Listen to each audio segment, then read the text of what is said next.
So in college, I knew this girl who would attract any guy she wanted.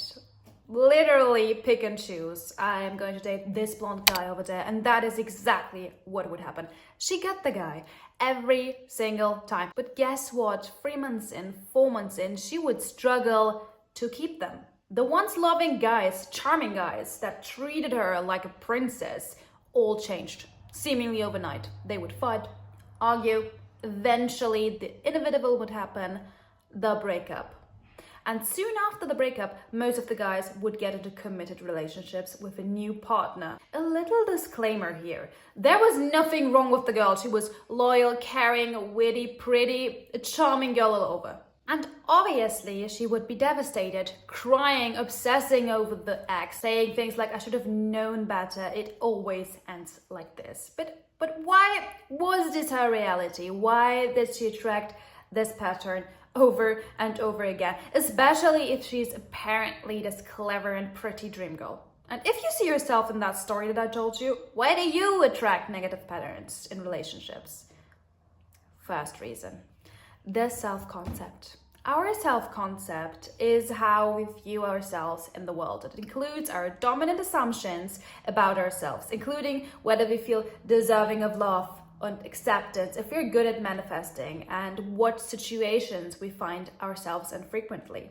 So this girl's self-concept included that she was very good at attracting a partner because she never had any problems in regards to that. But it also included, on the other side, that once she had the guy, he would eventually lose interest in her and leave her. Deep down, she felt unworthy of a loving, committed, long-lasting relationship because her dad left her mom for another woman when she was little. And her mom kept repeating affirmations that all men are the same, they all eventually leave, they can't be trusted.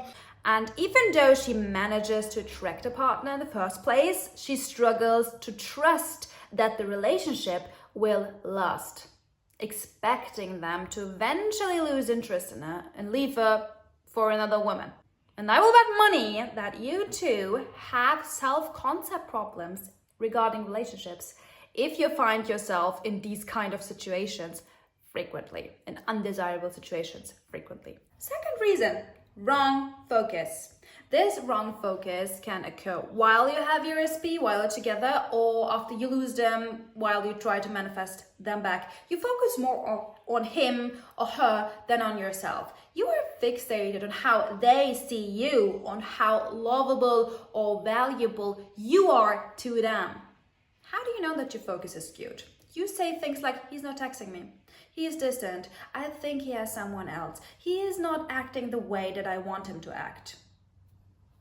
And this was exactly how our girl talked about her boyfriends. She was extremely confident that she could get them, but soon this kind of talk would start and therefore manifest. Third reason, losing hope in the law. You start out strong, all motivated and happy, ready to go and manifest all of your desires. You repeat your affirmations, you visualize, you even act as if, but then the next day you start checking your 3D for movement. And as soon as you realize everything is the same, or better yet, even worse than before you started, you start losing it. Why me? What am I doing wrong? Manifestation doesn't work. It's not for me. Well, if it works, it doesn't work for me. And then you affirm your reality. He doesn't want me. Why doesn't he want me? Blah, blah, blah. What's wrong with me? Etc., etc. You go on forums, on YouTube comment sections to ask for advice, repeating your old story over and over again.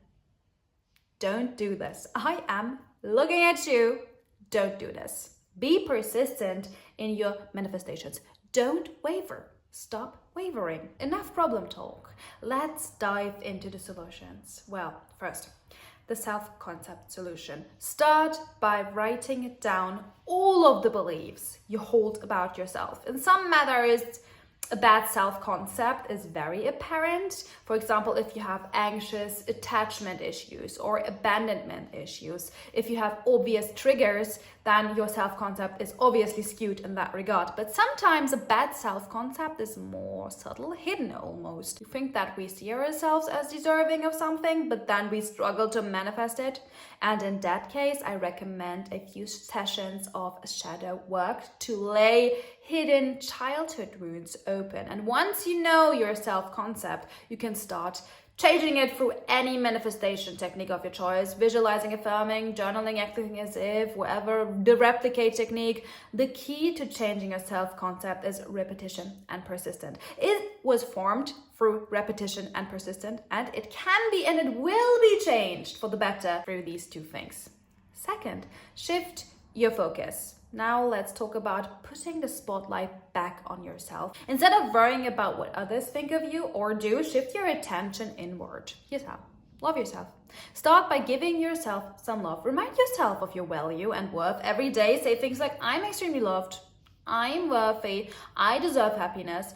Not with the intention to get your SP or manifest anything, but because you love yourself. This is not about him or her. This is about you. You want to become your own dream girl or dream boy. Do things that make you happy. Spend time with friends, enjoy your hobbies, take care of yourself. The happier you are, the less you worry about what others are doing. When thoughts about your crush pop up, gently stir your mind back to yourself. The show is here. It's about me. It's your life. It's your journey. It's your happiness. It has nothing to do with this other person. They will come automatically because who wouldn't want to be with you? You are the bomb.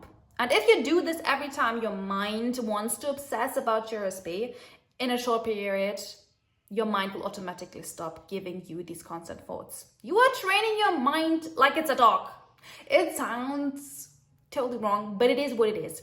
You train your mind like it's a pet. Remind yourself that you are the prize and you do not need anyone else's approval. You are a high quality person and you don't go around town trying to desperately manifest anyone. You just attract them. They are drawn to you like a moth to a light. The secret lies in focusing on yourself and striving to become the best version of yourself each day. It makes sense because if your wish is fulfilled and you feel loved, why would you feel anxious or not confident? You feel joyful, content. So trust me, prioritize yourself and do it for your own happiness and not for anyone else. Third solution, the replicate technique. Replicate the feeling. For this technique, you replicate the feeling you would have if you had your desire with other things. Let's say you want a loving relationship, but you don't believe that you could have one. So the feeling you would have in a loving relationship is obviously having love, giving love. So replicate the feeling through your friends, through your family, through your pets, whatever you have to do to feel this love within you. This works exceptionally well because, as Neville Goddard said, you can think about something forever and never see it in our world. But once we feel it's real, we are bound to encounter it. The more intensely we feel, the sooner we will encounter it. You are living your dream life right now. Act like it.